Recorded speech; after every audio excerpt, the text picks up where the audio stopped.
दोस्तों, पिछले 2 से 3 घंटे में जो कुछ बड़ी महत्वपूर्ण खबरें मिडिल ईस्ट में और पूरी दुनिया में घटी हैं, उससे जुड़ी कई खबरें आपके सामने लेकर आए हूं, जिसमें हिजबुल्लाह का एक घातक हथियार भी है। यही नहीं, इजराइल से सामने आई हमास और हिजबुल्लाह को लेकर एक सनसनीखेज रिपोर्ट है, जिसमें हमास और हिजबुल्लाह की ताकत का बहुत अच्छा विवरण दिया गया है। तमाम चीजें एक एक करके खबर बताऊंगा। तो खबर एक जुड़ी हुई है अमेरिका से भी कि ट्रंप के शपथ से पहले किस तरह से तेजी से अधिकारी वहां पर बदले जा रहे हैं और ये किसके लिए, इजराइल के लिए या फिलिस्तीन के लिए, किसके लिए अच्छा होने जा रहा है। ये एक एक खबर आप आखिर तक देखेंगे, वीडियो के आखिर तक बने रहिएगा। लेकिन उससे पहले नजर डाल लेते हैं अब तक की हेडलाइंस पर। हिजबुल्लाह ने अपने तोपखाने से निकाला सबसे घातक हथियार, इजराइल के मिलिट्री बेस को बनाया निशाना। इजराइल ने हिजबुल्लाह और हमास की ताकत का माना लोहा। लंबे वक्त से चल रहे युद्ध पर सामने आई एक सनसनीखेज रिपोर्ट। हालात बिगड़ते देख इजराइल छोड़ रहे यहूदी, कई शहर हो गए सुनसान, हजारों लोगों के पलायन की पुष्टि। शपथ से पहले ट्रंप ने दुनिया भर को चौंकाया, अपने दफ्तर में इजरायली समर्थकों को दी खास जगह। और खुलेआम भिड़ गए इजराइल के अटॉर्नी जनरल और राष्ट्रीय सिक्योरिटी मिनिस्टर, दे डाली एक दूसरे को चेतावनी। द लाइव टीवी, सच सबसे आगे। नमस्कार, मैं हूं प्रज्वल गौतम और आप देख रहे हैं द लाइव टीवी। मैं वीडियो की शुरुआत करूंगा, शुरुआत उसी के साथ क्यूआर स्कैनर स्कैन कीजिए, अभी इसी वक्त स्कैन कीजिए और जितनी संभव मदद हो हम तक मदद पहुंचाइएगा। मैं जानता हूं कि सबकी अपनी अपनी कुव्वत होती है, अपने अपने हिसाब से आप हम तक अपना अपना प्यार पहुंचा रहे हैं। ये प्यार यूं ही लगातार हम तक पहुंचता रहे, जिससे हमारा हौसला और जज्बा यूं ही बरकरार रहे, जिससे एक एक सटीक खबर आप तक हम पहुंचाए। यही नहीं, खबर ये भी मैंने आप जो कहा था कि आज मैं चाहता हूं कि कम से कम इस वीडियो पर 20,000 लाइक आने चाहिए। मुझे मालूम है मेरे भाई मेरे बहन जो अलग देश के अलग अलग कोने में बैठकर देख रहे हैं और अलग अलग देशों में बैठकर मुझे देख रहे हैं, मेरा ये टारगेट आज जरूर पूरा करेंगे। तकरीबन 20,000 लाइक अगर मुझे मिलते हैं तो यकीन मानकर चलिए आपके अपनी टीम, आपके अपने परिवार द लाइव टीवी का हौसला और बुलंद हो जाएगा। इसके साथ कमेंट करना ना भूलें और अच्छी लगे वीडियो तो शेयर जरूर करिएगा। और बिना देर किए मैं अब खबर दिखाने जा रहा हूं, पहले एक खबर देख लीजिए। तो खबर क्या है? खबर है ब्रेकिंग। हिजबुल्लाह ने क्या किया, फुटेज एक जारी की है। ये फुटेज आप देख सकते हैं, जिसमें दावा किया गया कि ड्रोन और कादर 2 मिसाइल, एक सुसाइड ड्रोन है, उसका इस्तेमाल किया गया है। जैसा कि मैंने अभी हेडलाइंस बताया था, एक खतरनाक है इनकी कादर 2 मिसाइल और इसका इस्तेमाल और सुसाइड ड्रोन का इस्तेमाल किया गया। और उसने तेल अवीव के क्रिया में जो उनके मिलिट्री बेस है उसको निशाना बनाया है। ये बड़ी खबर है। क्या क्या इसमें दिखाया गया है? इसमें तेल अवीव की जगह दिखाई गई, हार्किया इलाका है उसमें दिखाया गया, इजराइल का जो रक्षा मंत्रालय है और जनरल स्टाफ का मुख्यालय है वो भी इसमें दिखाया गया। काफ़ी कुछ चीज़ें, ड्रोन लॉन्च करते हुए सैटेलाइट कैमरे सैटेलाइट्स के कैमरे दिखाए गए, बहुत सारी चीज़ें। और उसके बाद कैसे इस पूरे उसको अंजाम दिया गया वो भी दिखाया गया है। कादर 2 मिसाइल से पहले अपनी फतह 110 कई इस तरह की मिसाइलें अब तक सामने आ चुकी हैं, जिसने इजराइल को दहलाया है। और अब कादर 2 मिसाइल के तहत इसने एक बड़ा हमला किया। देखिए, खबर भी मैंने थोड़ी देर पहले आपको इस वीडियो के जरिए दिखाई थी, जिसमें मैंने बताया था कि हाइफा और तेल अवीव के मिलिट्री बेस पर जो हमला किया था इसी हथियार से किया था। एक कादर 2 मिसाइल थी और इसके साथ साथ दुनिया भर में ईरान के सुसाइड ड्रोन पहले से ही मशहूर हैं, जो ईरान लगातार हिजबुल्लाह को मुहैया कराता है। और उसी से एक बड़ा हमला तेल अवीव पर और हाइफा पर किया गया था। ये वीडियो आपके सामने आई थी, जिसका जिक्र मैंने अपनी पिछली वीडियो में भी आपके सामने किया था कि कैसे दहला कर रख दिया गया है। इसके जुड़ी और भी बहुत महत्वपूर्ण खबरें हैं, कैसे एक भारी नुकसान हुआ है। जरा भारी नुकसान का देखिए, अब तक इजराइल का क्या क्या लॉस हो चुका है। तो मरकवा जो टैंक्स हैं इनके 43 कबाड़ में तब्दील हो गए। 1000 से ज़्यादा इनके जो अपने, ये सिर्फ लेबनान का जिक्र कर रहा हूँ, पहले खास बात याद रखिएगा, ये सिर्फ दक्षिणी लेबनान में जो इजराइल का पूरा ऑपरेशन चल रहा था उसमें कितना भारी नुकसान है उसका जिक्र है। 1000 से ज़्यादा इनके सैनिक घायल हैं, 100 से ज़्यादा अब तक दक्षिणी लेबनान में मारे गए हैं। आर्मर्ड व्हीकल्स जो होता है वो पूरी तरह से डिस्ट्रॉय हुए, 2 हैं ऐसे ही हुमीवी व्हीकल्स हैं, वो भी 2 बर्बाद हो गए इनके। डिस्ट्रॉय मिलिट्री बुलडोजर, जिसका जिक्र मैंने अभी हाल में एक रिपोर्ट भी दिखाई थी कि अमेरिका से लगातार मंगाने की कोशिश कर रहे थे, तो गजा के अंदर और लेबनान में खासकर इनके बुलडोजर्स पर भी निशाना साधा जा रहा है। तो 8 ये बर्बाद हो गए खाली दक्षिणी लेबनान में। डाउन हर्मीज 900 ड्रोन है और 450 ड्रोन्स, ये दोनों हर्मीज जो थे, जो 900 है वो दो खत्म हो गए और 4 इनके हर्मीज 450 ड्रोन मार गिराए गए। पर्सनल कैरियर ये आप देख सकते हैं इसमें, तो इसमें 2 मार गिराए। भारी नुकसान अगर साउथ लेबनान की तरफ से लगाया जाए तो ये भारी नुकसान है कहीं ना कहीं इनके लिए। क्या लिखा हुआ है इसको लेकर? लिखा गया है कि जो इजराइल की तरफ से दक्षिणी लेबनान में चल रहा है उसमें से 1 अक्टूबर 2024 तक दक्षिणी लेबनान में ग्राउंड ऑपरेशन के दौरान शुरुआत के साथ ही इजराइल का अब तक का नुकसान ये कुछ ऐसा हुआ है जो अभी मैंने आपको पूरा डेटा आपके सामने रखा है। अब आपको लेकर चलते हैं हो क्या रहा है। दरअसल एक खबर निकल कर आई है कि अब तो खुद इजराइल भी मान रहा है कि हमास हिजबुल्लाह से शायद पंगा लेकर गलत कर दिया। ये बात मैं इसलिए कह रहा हूं क्योंकि हिजबुल्लाह कि जिस तरीके से सीधे सीधे युद्ध लड़ने, हम पे भरपूर भंडार है, हम पे हथियार हैं, हम सीधे और लंबा युद्ध करने के लिए तैयार हैं। उसके बाद एक खबर आई है जो येडियोथ अरोथ ने अखबार ने छापी, क्या लिखा है, इजरायली अनुमानों के मुताबिक कहना है कि हिजबुल्लाह ये युद्ध लगातार जारी रखेगा और इस बात में वो पूरी तरह से सक्षम नजर आता है। और समझौते के प्रस्ताव को, जो अगर समझौता इजराइल की तरफ से प्रस्ताव रखा जाएगा तो उसे जल्दी मानने के लिए तैयार नहीं होगा। वो लेबनान के साथ साथ समझौते के बाद इजराइल को सैन्य कार्रवाई की अधिकार की भी स्वतंत्रता नहीं देगा कि आप कभी भी हम पर हमला कर दें। इसको भी वो एक शर्त के तौर पर रखेगा कि आप हम पर हमला नहीं करेंगे, इसको लेकर भी है। अब इसी में एक है लेबनान की तरफ से लारीजानी से अलमायादीन ने कहा, मैं युद्ध विराम और अन्य जो पॉइंट्स हैं जैसे निजी और व्यक्तिगत राय नहीं देना चाहता हूं क्योंकि वे लेबनानी सरकार से संबंधित है। इन्होंने आगे कहा, लेबनान के लोग की जनता जो है उनके प्रतिरोध का संरक्षण हमारे दिमाग में है और अन्य जो अलग अलग पार्टियां हैं उसके लिए हमेशा कोशिश करती रहनी चाहिए उनको। काफ़ी कुछ इसमें बात रखी गई है प्रचार के तहत, यानी सीधे सीधे संदेश दे दिया गया है कि फिलहाल अभी सीज फायर के पक्ष में खुद लेबनान नहीं है। अब इजराइल का एक न्यूज़ आउटलेट है, आप जानते हैं चैनल 12, उसने एक बात कही जो हिजबुल्लाह के लिए हुई, हमास के लिए। क्या कहा हमास के लिए?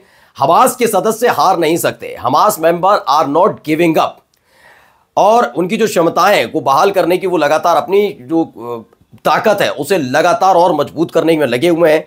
कुछ जगहों पर सफल भी हुए हैं, जैसे सुजैया, बीट लाइया और बीट हनोन में हमास कामयाब हुआ है। इसका जिक्र कोई और नहीं बल्कि इजराइल का चैनल 12 करता हुआ नजर आता है।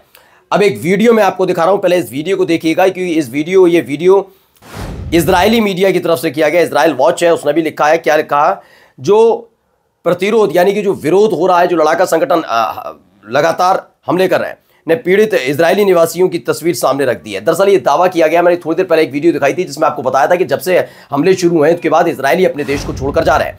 एक दावे में पता लगा कि अकेले कनाडा में अब तक 10,000 इजरायली जाकर बस गए, मतलब वहां चले गए, छोड़ छाड़ के सारे वहां जाकर रहने लगे हैं। उसी को लेकर एक पूरी रिपोर्ट सामने रखी गई कि कैसे ये जो ताबड़तोड़ हमले हो रहे हैं उसके बाद इजराइल में जो लोग हैं, आम जनता, उनके हालात किस कदर बिगड़ते जा रहे हैं, जिसकी चिंता कहीं ना कहीं खुद इजराइल की सरकार यानी नेतन्याहू सरकार को नहीं है। इस बात का जिक्र इस पूरी वीडियो में किया गया। एक और वीडियो है, पहले इस वीडियो को थोड़ा सा देखिए। तो इसमें क्या है, इजराइल से पलायन तेजी से बढ़ रहा है। ये एक लाइन के साथ शुरू किया गया जिसमें बताया कोस्टास इसी होस का तर्क है कि इजरायली जो ये सारे के सारे माइग्रेंट्स हैं ने स्वीकार किया है और साइप्रस और अन्य देशों की भूमि पर कब्जा करने के इजराइल के इतिहास को देखते हुए एक खतरनाक नीति का पालन कर रहा है कि अब फिलिस्तीन को धीरे धीरे छोड़कर कभी कनाडा, कभी कि साइप्रस, अलग अलग जगह जाते हुए ये नजर भी आ रहे हैं। एक वीडियो जरा देखिए क्या कर रहे हैं। एक तरफ तो ये डर रहे हैं, घबरा रहे हैं हिजबुल्लाह से, हमास से, और दूसरी तरफ करके आ रहे हैं। पहले देखिए तो ये कौन है, ये इजरायली सैनिक है जो एक चेक पॉइंट है, गेरिज्म चेक पॉइंट जो साउथ लेबनान पर पड़ता है, और उस दौरान ये चिल्लाते हुए कहता है कि हम आ रहे हैं, वी आर कमिंग, इस तरीके से ये आवाज लगाता हुआ नजर आता है। जबकि थोड़ी देर पहले मैंने आपको दावा करके बताई थी खबर कि हिजबुल्लाह ने बड़ा अटैक किया। फिर भी अब आइए एक और महत्वपूर्ण खबर, अगर इन सब चीज से हालांकि हटके थोड़ा मिडिल ईस्ट से थोड़ा बाहर की तरफ आते हैं, हम फ्रांस चलते हैं।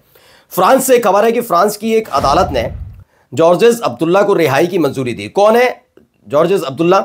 ये है अंतर्राष्ट्रीय internationalist communist fighter for liberation, यानी मुक्ति के लिए सेनानी के तौर पर जाने जाते हैं, कम्युनिस्ट हैं और लंबे समय से ये यूरोप में जेल में रह रहे थे एक राजनीतिक कैदी के तौर पर। 40 साल की कैद की सजा पूरी करने के बाद आखिरकार 6 दिसंबर 2024 को उन्हें रिहा किया जाना तय हुआ है। लेकिन उनकी रिहाई इस बात पर निर्भर है कि उनको फ्रांस छोड़कर जाना पड़ेगा। उनसे कह दिया गया फ्रांस छोड़कर जाएंगे तभी आपकी रिहाई संभव हो पाएगी।